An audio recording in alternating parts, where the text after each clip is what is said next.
کوئی ہے تو مصطفیٰ کی ذات. اس نے حسن بریلی سے آواز دی, سارے اونچوں میں اونچا سمجھئے جسے ہے اس اونچے سے اونچا. آواز نعرہ تکبیر, نعرہ رسالت, اصلاح معاشرہ کانفرنس, مسلک اعلیٰ حضرت, نعرہ تکبیر, نعرہ رسالت. اپنے گھروں میں محبت کا ماحول پیدا کرنا ہوگا, اپنے گھر میں دین کا ماحول پیدا کرنا ہوگا.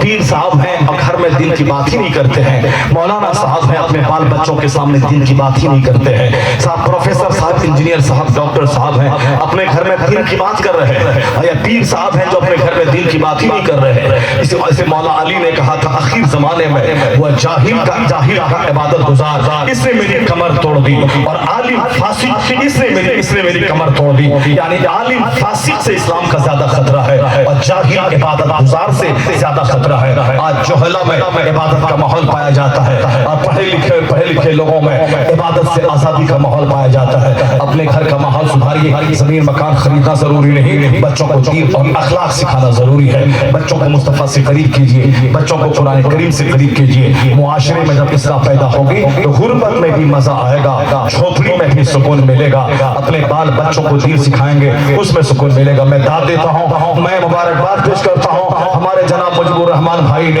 یہی کام کیا ہے, ایک ایجوکیشن کی فیلڈ دی ہے, ایک تعلیم کا ایک پلیٹ فارم دیا ہے. اگر میں نے غریبوں کا گھر بنا دیا وہ بھی ایک اچھا کام تھا, مگر میں نے ایک پلیٹ فارم ایجوکیشن کا دیا. کسی جلسے کے بہانے 1000-2000 لوگ آئے, یہاں قرآن حدیث کی بات بیان کی جائے, اگر 5 آدمی بھی یہاں سے اٹھ کے گئے, ان کا دل سیدھا ہو گیا, تو پھر یاد رکھیں 50 ارب کا مکان بنانا اتنا معنی نہیں رکھتا جتنا 5 آدمی کو دیندار بنا دینا یہ معنی رکھتا ہے. تو ہمارے مجیب الرحمان بھائی نے اپنے قیمتی پیسوں سے ایک پلیٹ فارم دیا, اور ہم لوگوں نے بھی آپ کے گھنٹہ 2 گھنٹہ, ہمارے پیشرو خطیب مولانا الدین صاحب نے بھی, انہوں نے بھی آپ کو ایک دینی باتیں بتائی. یہ ایک دینی پلیٹ فارم ہے. سب سے پہلے اسلامی سوچ, یہ داڑھی بعد میں پہلے سوچ بدلنی چاہیے, یہ ٹوپی بعد میں پہلے سوچ بدلنی چاہیے. اگر اللہ پر یقین ہی نہیں ہے تو داڑھی اور ٹوپی سے کیا فائدہ. اس لیے سوچ کا بدلنے کا کام یہ جلسہ کرتا ہے, ٹینڈنسی بدلنے کا کام یہ جلسہ کرتا ہے. جب آدمی پہلے بات غور سے سنتا ہے, پھر تنہائی میں غور کرتا ہے, پھر اس کے حالات میں تبدیلی پیدا ہوتی ہے, تب اس کی سوچ جہاں بدلی, پھر ہاتھ اور پاؤں سے اچھے اعمال کا صدور اور ظہور ہوتا ہے. اللہ تبارک و تعالی ہمارے مجیب الرحمان بھائی کے کاروبار میں برکتیں عطا فرمائے. اسی طرح سے دین کا کام فضولیات سے بچتے ہوئے قاعدے سے ہمیشہ کرتے رہنے کی اللہ توفیق عطا فرمائے. زور سے بولیے نا آمین. میں نے جو ابھی آپ کا 1.5 گھنٹے کا ٹائم لیا, میں نے 1 منٹ 1 سیکنڈ بھی میں نے آپ کا برباد نہیں کیا. یہ تقریر 10 بجے ہونی چاہیے, 10 سے 12. پتہ نہیں لوگ سے الٹا سسٹم کرتے ہیں, صرف نعت خوانی کرواتے ہیں, اور صاحب جو گرین ٹائم ہے آدھا پنڈال خالی ہو گیا, سب لوگ چلے. یہ باتیں ہیں کہ ہمارے نوجوان جو نعت سننے آتے ہیں, نعت بعد میں سنیں, پہلے وہ قرآن حدیث سن لیں. اس ٹرین کو اپنانا ہوگا. علماء کرام, مسجد کے ائمہ کرام کو, لوگوں کو مشورہ دینا ہوگا, گھر والوں کو. نعت خوانی 2 بجے کے بعد ہوگی. سب سے پہلے جتنے بھی خطبہ ہیں سب کی تقریر ہوگی, نعت خوانی بعد میں ہوگی. جہاں بھی اس سسٹم پہ عمل ہوا, جلسہ بہت کامیاب رہا, چونکہ لوگوں نے نعت سننے کے بہانے تقریریں بھی سن لی. اور آپ یہ بولیں گے کہ کیا فائدہ ہوتا ہے, ایسا نرفس ماحول میں مت جیئے. ایک مناظرہ ہوا تھا ایک عالم دین اور دہریہ کے بیچ میں, دن بھر مناظرہ چلتا رہا, کوئی اپنی شکست کو تسلیم نہیں کیا. جس طرح غلط ہوتی اور بکواس ہوتی ہے, نہیں مانیں گے, نہیں یہ نہیں ہے, اسی طرح سے غلط بھی دہریہ کرتا رہا. عالم دلیل دیتے رہے, نہ انہوں نے ہار مانی نہ انہوں نے ہار مانی. مناظرہ پہ مطلب ختم ہو گیا. 1 مہینے کے بعد پتا چلا جو دہریہ کافروں کی طرف سے مناظرہ کرنے آیا تھا, پکا نمازی, پکا دیندار, پکا مسجد کو آباد کرنے والا شخص بن گیا.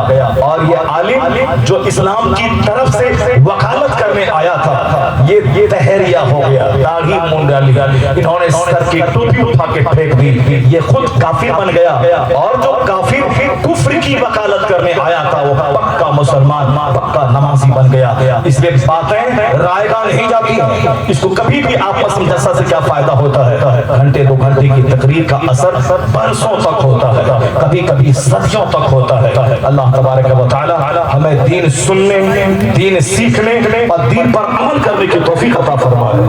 اللہ تعالی ہمیں دین سیکھنے اور دین سننے کی توفیق عطا فرمائے. جلسہ مجیب الرحمان بھائی نے کروایا, انہوں نے 5 لاکھ روپے خرچ کیا اور مالک 50 آدمی بن جاتا ہے. پیسہ اس کا خرچ ہوتا ہے, سستا مالک بننا بڑا آسان ہے. جو کام کیا اس نے, پیسہ خرچ کیا اس نے, عالموں کو بولا اس نے, پنڈال سجایا اس نے, مالک وہ ہو گئے جو ایک پیسہ خرچہ نہیں کیا. سب غلط مشورہ دے کے مالک بننا چاہتے ہیں. پیسہ جس کا خرچ ہوا ہے اس کا اپنا چلنا چاہیے. اور سارے لوگ عبداللہ کی شادی میں, بیگانے کی شادی میں عبداللہ دیوانہ, یہی حال ہوتا ہے. شادی بیگانے کی ہو رہی, عبداللہ دیوانہ ہو رہا. خرچ جس کا ہوا ہے اس کو سب سمجھنا چاہیے, اس کو داد دینا چاہیے, اس کو سراہنا چاہیے. انہوں نے پنڈال سجایا, عالموں کو بلایا. اللہ تعالیٰ اس کو خوب بہترین بدلہ عطا فرمائے. اللہ تعالیٰ ہم کو اور آپ کو سبوں کو دینی مجلسوں میں آنے, دین سننے اور سیکھنے کا ہمیشہ زندگی پر توفیق عطا فرمائے. آمین. وآخر دعوانا الحمدللہ رب العالمین. ایک بار زور سے بولیے لا الہ, بولیے زور سے لا الہ الا اللہ, اور زور سے لا الہ الا اللہ, لا الہ الا اللہ. ایک بار زور سے بولیے استغفر اللہ, استغفر اللہ, اور زور سے بولو.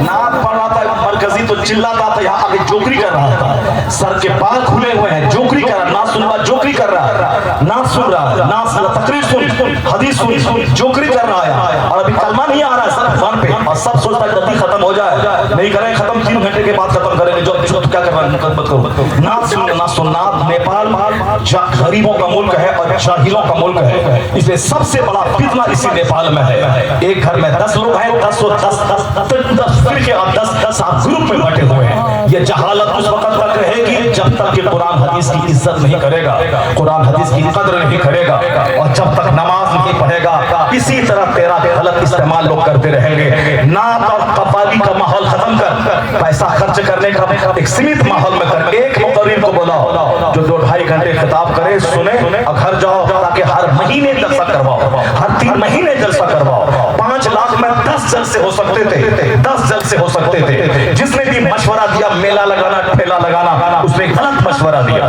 5 لاکھ میں 10 جلسے ہوتے, 10 جلسے میں 10,000 لوگوں کا فائدہ ہوتا.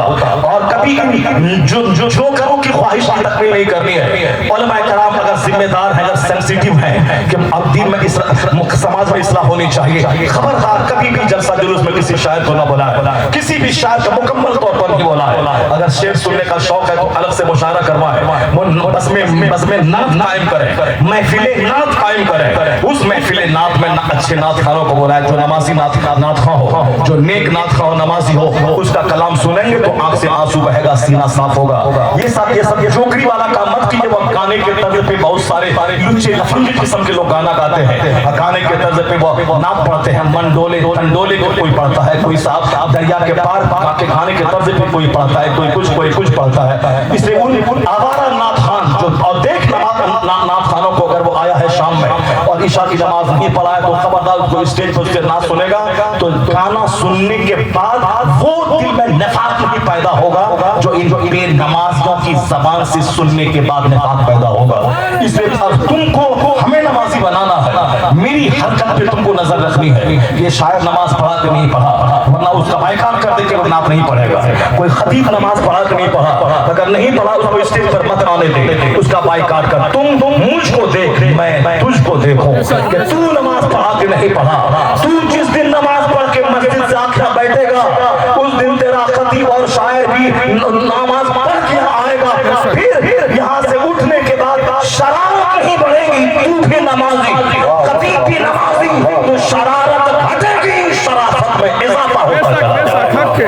اللہ تبارک و تعالی ہم کو اور آپ کو سب کو نیک بننے اور اپنے مذہب کو اپنے سے عزت دلانے کی توفیق عطا فرمائے. ہماری ایکٹیویٹی سے مذہب اسلام کی توہین نہ ہو, مذہب اسلام کی بدنامی نہ ہو, ان تمام حرکتوں سے ہمیں بچنے کی توفیق عطا فرمائے. آمین. وآخر دعوانا الحمدللہ رب العالمین.